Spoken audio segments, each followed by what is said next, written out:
Sholat Id terasa spesial bagi Radityo Egi Pratama karena tahun ini dia sholat Id sebagai Bupati Lampung Selatan.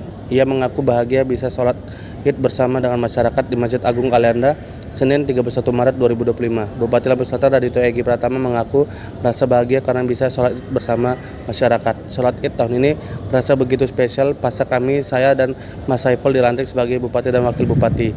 Setelah itu kami menjalankan safari Ramadan di 17 kecamatan. Menurutnya momen sholat Id tahun ini lebih spesial karena bisa digelar di Masjid Agung Kalianda. Alhamdulillah, mungkin setelah sekian lama pelaksanaan sholat Id di lapangan, hari ini kita sholat Id di masjid. Mungkin ini bisa jadi suatu kebahagiaan bisa sholat Id bersama masyarakat. Ya pun punya beberapa harapan di Hari Raya Idul Fitri tahun ini. Semoga segala amal ibadah yang dilakukan selama bulan Ramadan dapat dipertahankan dan dapat ditingkatkan. Semoga suasana Ramadan yang tenang dan aman kemarin dapat dipertahankan.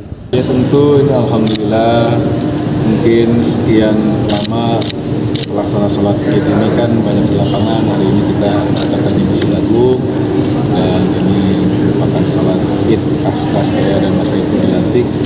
Ini menjadi sebuah bahagian buat saya pribadi dan Mas Saiful bisa sholat Idul Fitri bersama-sama dengan masyarakat. Mungkin ada pesan Bang untuk masyarakat di tengah Idul Fitri dan apa makna Idul Fitri kali ini Bang buat Bang Egi sendiri?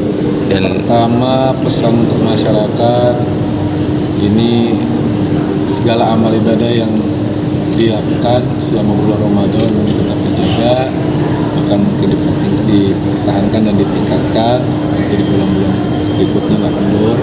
Kemudian yang kedua, bagaimana suasana Ramadan tenang dan menyenangkan kemarin ini bisa dijaga juga. Dan tentu bagi kami bulan Ramadan kali ini sangat spesial. Setelah kami dilantik, kami juga banyak melakukan kegiatan khusus kemarin safari Ramadan 17 kecamatan, dan khususnya hari ini sholat Idul Fitri bersama-sama. Ini luar biasa, nggak bisa diungkapkan dengan kata-kata, yang senang sekali.